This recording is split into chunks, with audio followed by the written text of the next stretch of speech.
Bakunzi ba televiziyo isanganiro kaze muri ano makuru tubashikiriza mu rurimi rw'ikirundi tuyahera ku ngingo ziyagize kurungika inkozi z'ibibi by'abarundi baba mu bindi bihugu biva ku gushaka ku bihugu biba bibacumbikiye umushikirizamanza mukuru wa Republika yabishikirije kuri wa gatatu mu kiganiro y'abamenyesha makuru mu ntara ya Muyinga havugwa ubukene bw'igitoro cyo mu bwoko bwa essence haraheze iminsi abakirondera bagasaba ko coboneka idonido ryano makuru ni mukanya sangwa ikaze.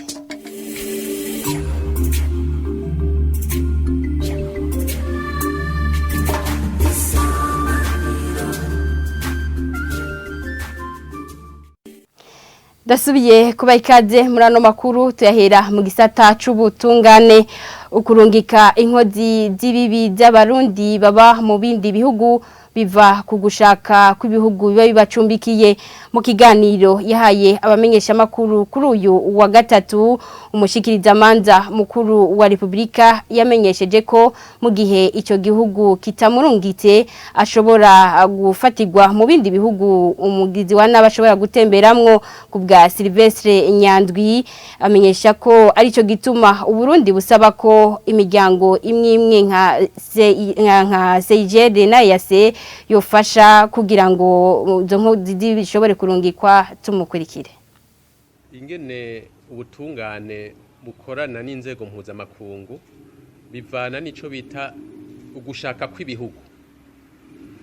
umuntu ari mu gihugu akaba ari inkozi y'ikibi ikindi gihugu kimurondera bakoresha ibi bita la diplomasi mu gihe atagushaka gutanga uyo nkozi y'ikibi kuhari mugabo ntikibuza yuko igihugu gitanga uwo mutahe umuntu arashaka kugenda mu gihugu bakamukingira uwo mutahe ntibawushire mu ngiro mugabo yaja mu kindi agafatwa rero twe n'ubu turarindiriye imitahe mpuzamakungu tuzoguma tuyitanga ntihazobura igihe umuntu agenda mu gihugu gishaka gufashanya n'Uburundi uwo muntu agafatwa hanyuma natwe ibihugu bidashaka kudufasha tuzokoresha ico bita reciprocité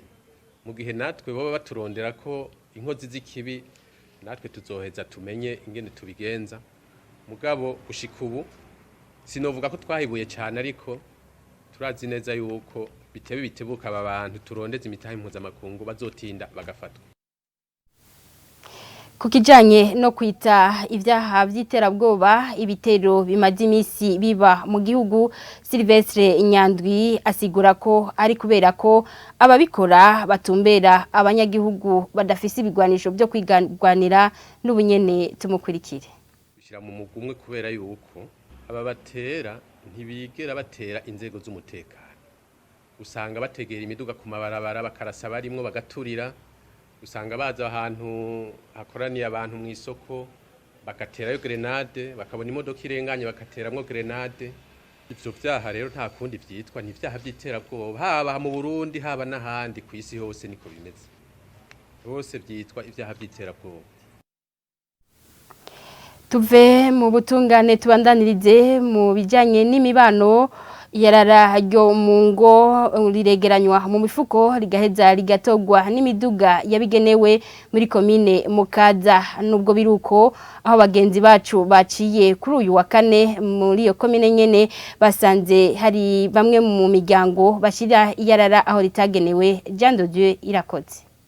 ku nkengera zibarabara gitiriwe imprimerie muri zone ya Nyakabiga kumanuka muri zone ya Bwiza iyarara rigitabwaho ritagenewe riribonekeza nayo mu mihana riregeranwa mu mifuko ngo maze abajeje kuritora bakaza kuritora no muri zone ya Buyenzi naho nyene ngo riregeranwa rigatogwa nk'uko uyu munyagihugu abivuga gatondo barabavuka ngaha tukagira isuku ngaha mu rugo nyene muhabona tugashima icafu ngaha mu mifuko yacu tukarindira ko ujya muduga uza gutora imicafu tukaja tuyishira hajya hanze bagayitwara nkuko nyene uretse iryo yarara ryo mu ngo mu miserege y'amabarabara haratabwa y'iyarara riva hanini ku byo batekeramwe ibinyobwa bikozwe muri plastiki nka hano kwibarabara rya gatandatu mu Buyenzi impande yaho ariko harabamaze kwitunganya ku buryo imiserege isukugwa ku mabarabara buri munsi nk'uko no munyagihugu abivuga aba kwibarabara rya 6 mu Buyenzi kwizero ya 3 ko n'imisinge ngaha iragaragara hageze mu gitondo imisi yose turafise umukozi ahakora tukamuhemba amahera yiwacu tweyo bamaduka tuca tumenya kuno ducanga na nyumba kuma bidufashijemo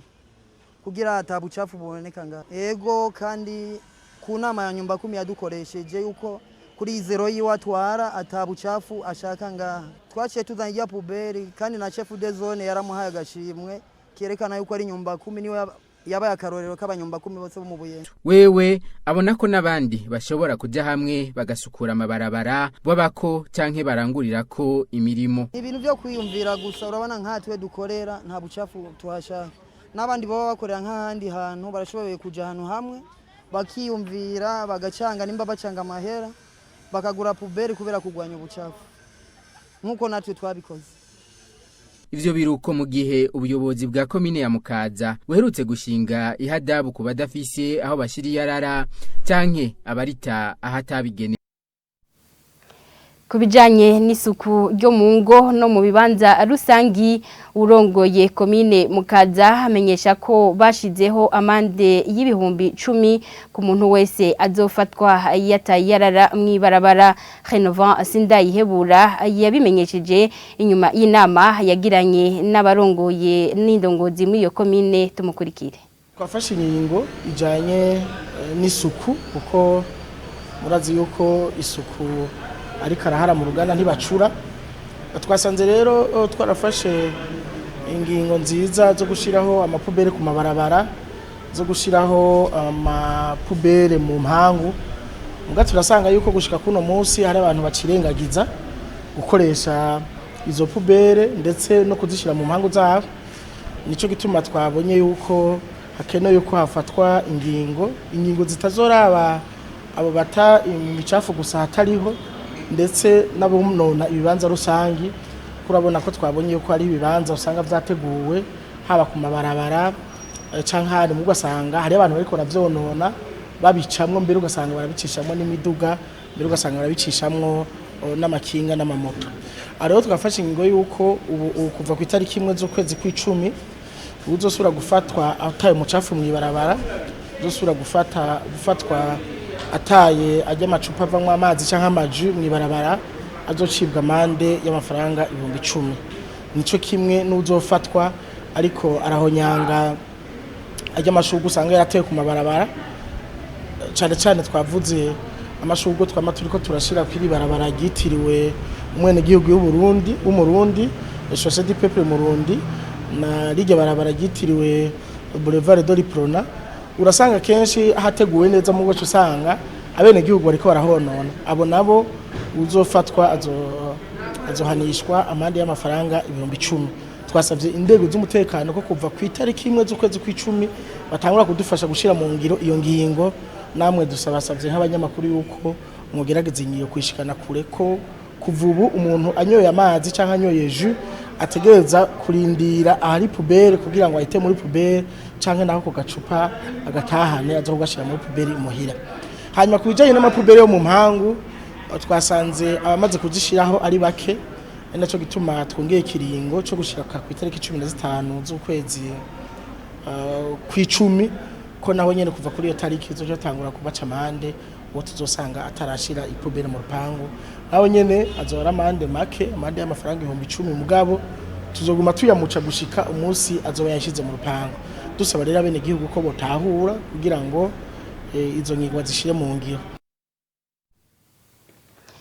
Ano makuru yacu tuyabandanirize mu ntara ya Muyinga ahavugwa ubukene bw'igitoro cyo mu bwoko bwa essence haraheze imisi ku ma station atandatu ari muri iyo ntara imwe gusa niyo yari kiratanga igitoro kuri uyu wa gatatu abakirondera bagasaba ko coboneka mu bushikiranganje mu byo bujejwe harimwo igitoro bamenyesha ko bariko baraganira n'abasanzwe bazana igitoro ahi Muyinga kugira ngo gitorerwe inyishu Eline Bere nibigira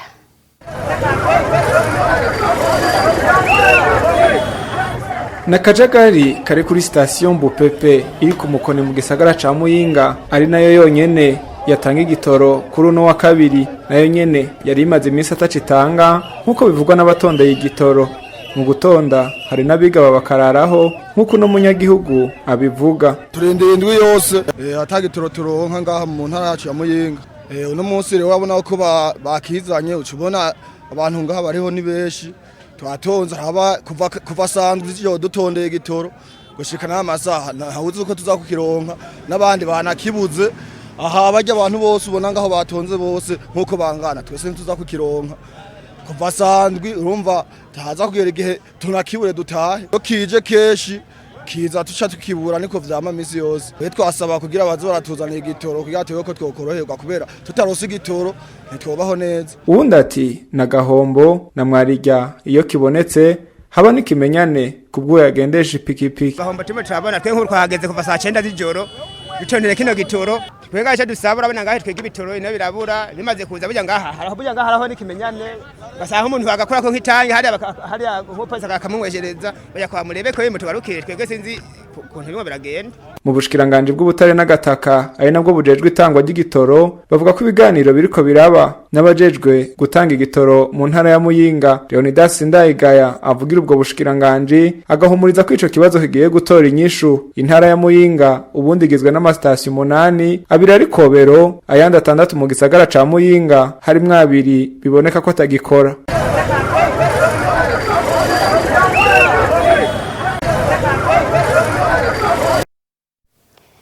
Arakoze mugenzi wacu Eri Nibere nibigira tukivuga ibijanye n'igitoro amaritiro arenga igihumbi n'ijana yo mu bwoko bwa essence niyo yafashwe anyegeje mu bubiko bw'inzu ya station BPP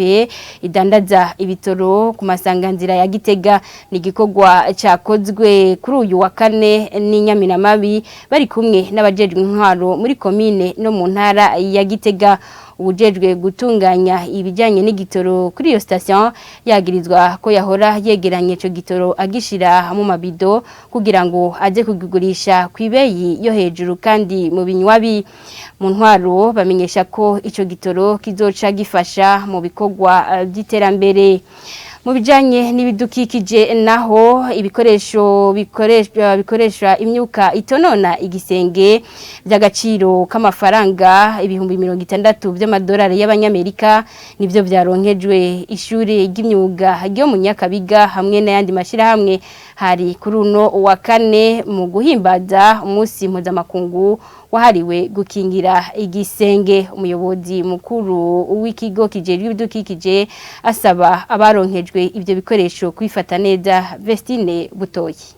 mu bikorwa byo guhimbaza umunsi mpuzamakungu wahariwe gukingira igisenge ibikoresho bishasha bitandukanye bikoresha imyuka itonona ico gisenge nk'imashini kwega imyuka ibicupa bibika imyuka umunzani upima imyuka yinjiye n'ibindi vyatanzwe n'ubushikiranganje mu byo bujejwe harimo ibidukikije kwishure ryigisha imyuga CFPP Nyakabiga hamwe namwe mu mashira hamwe akorera mu byo kukanyisha nka Bruno Frigo na Nshuti Service. Umuyobozi mukuru w'ikigo cy'igihugu kijejwe ibidukikije Berkimanse Hatungimana ahanura baronkejwe ibyo bikoresho kubikoresha ico vyagenewe. Hari ibikoresho byinshi byatanzwe cyane cyane kuri no basanzwe bakoramo kino gisata.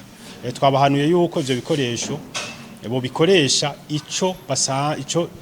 basanzwe babikoresha ntagira umuntu aca za kubigurisha canka za kubikoresha ikindi kitari kinyuranye nico ivyo bikoresho babironkeye. Ejide Ndayizeye umwe mu bakozi b'ikigo cigisha imyuga CFPP Nyakabiga ari mu baronkeje ivyo bikoresho arashima ko bizofasha mu kazi kabo ka misi yose no guhangana n'imyuka yonona igisenge. Bije kuduhindura ikintu kinini ya cyane kubera uno munsi tuje gufasha igihugu n'isi yose kugira ngo dukingire kino gisenge cy'isi kugira ngo ntikibananye cononekara. Rero ibi vyuma n'ivyuma byankenerwa cyane bizofasha kugira ngo dukingire iki gisenge bidufashe kugira ngo no mu kazi ka misi yose kugira ngo dushobore guhangana n'izi ngorane ziri ku isi yose. Ivyo bikoresho biciye amafaranga ngana ibihumbi 60 by'amadolari. Arakoze Vestine Butoyi ano makuru tuyasozerere muyavugwa mu makungu aho imigenderanire hagati y'igihugu ca Algeria na Maroc isa nitameze neza inyuma yaho Algeria ihagarikiye ikirere ku ndege zo muri Maroc muri Espagne naho ibirunga byateye akazinga kakani kuva kuri uyu wa gatatu birabandanya kwisuka gushika kwibahari Atlantique abanyagihugu bakaba babirabana ubwoba Sheila Irambona.